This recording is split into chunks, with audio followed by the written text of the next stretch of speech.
कि शुरू में हम एक प्रेग्नेंट लेडी को जंगल में भागते हुए देखते हैं। उसके पीछे 3 औरतें और एक डेडमैन लगा हुआ था। डेडमैन यानी एक भूत जो जल्द ही इस प्रेग्नेंट लेडी को पकड़ लेता है और ये लोग फिर उसे जंगल में बने एक हट में ले आते हैं, जहाँ ये तीनों औरतें इस प्रेग्नेंट लेडी के ऊपर कोई रिचुअल करती हैं और उसका पेट चीरते हुए उसके बच्चे को निकाल लेती हैं। हमें यहाँ बच्चे का शैडो देखने को मिलता है, जहाँ बच्चे के सर पे सींग थे और इससे हमें ये बात मालूम हुई कि वो बच्चा आम इंसान का बच्चा नहीं, वो एक शैतान था। सीन कट होकर प्रेजेंट में हमें लियो और रॉबिन को दिखाया जाता है। ये दोनों रॉबिन के ग्रैंडपा के घर आए हैं, जो कि जंगल के अंदर था। यहाँ के लियो को मालूम होता है कि रॉबिन के ग्रैंडपा एक बहुत बड़े शिकारी थे। उन्होंने बहुत से जानवरों के कटे हुए सर भी प्रिजर्व करके अपने घर पे लगाए हुए थे, जिसे देखकर लियो बहुत इम्प्रेस हो जाता है। यहाँ उसे रॉबिन की बचपन की बनाई पेंटिंग भी मिलती है, जिसमें रॉबिन एक शैतान के साथ खड़ी थी। लियो जब उससे इस पेंटिंग के बारे में पूछता है तो रॉबिन थोड़ी डिस्टर्ब होकर वहाँ से बाहर निकल जाती है। बाहर आने पे उसने देखा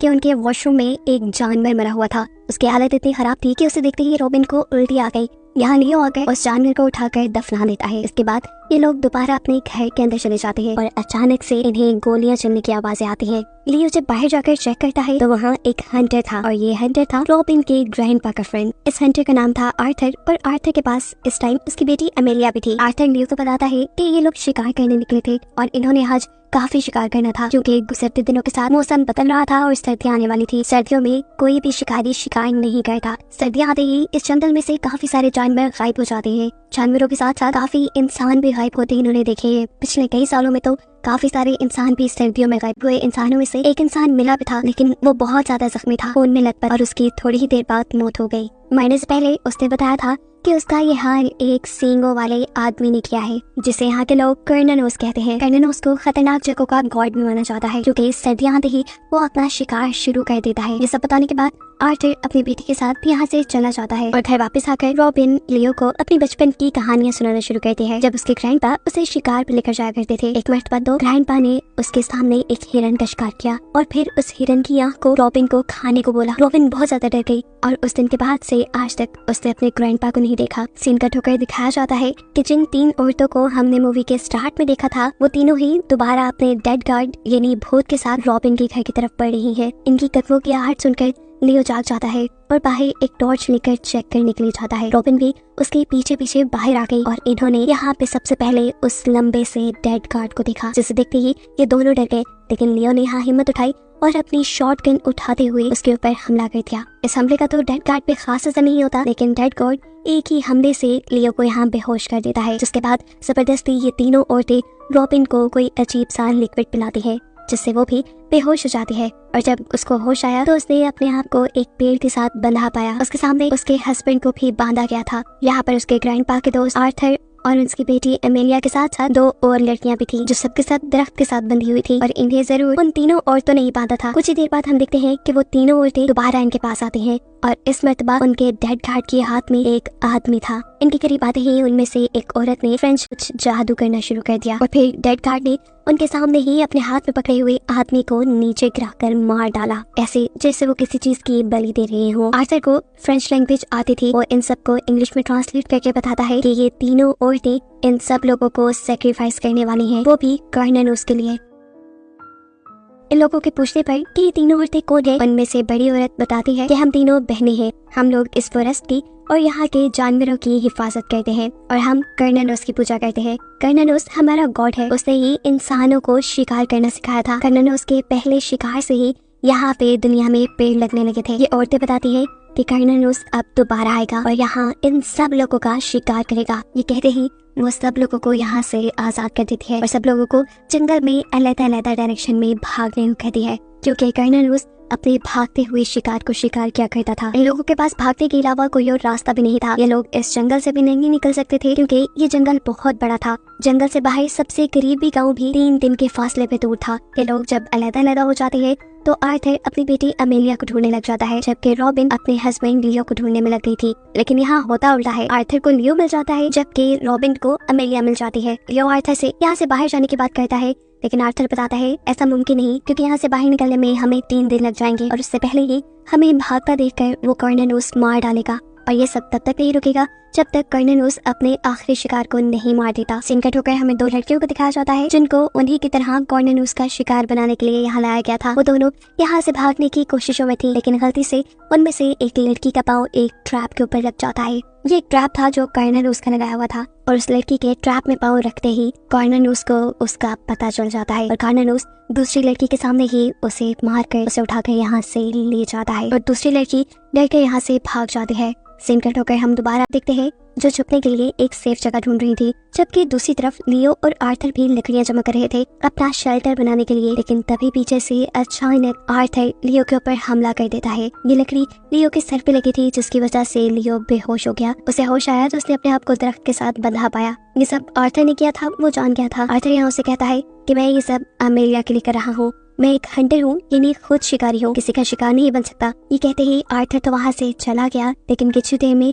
कर्ननूस की नजर लियो के ऊपर पड़ गई। वो सबसे पहले यहाँ लियो को खोलता है, उसे आजाद करता है ताकि लियो भाग जाए। और जब लियो भाग रहा था तो तब अचानक से उसने अपने तीर से लियो के कंधे के ऊपर वार करते हुए उसे मार डाला।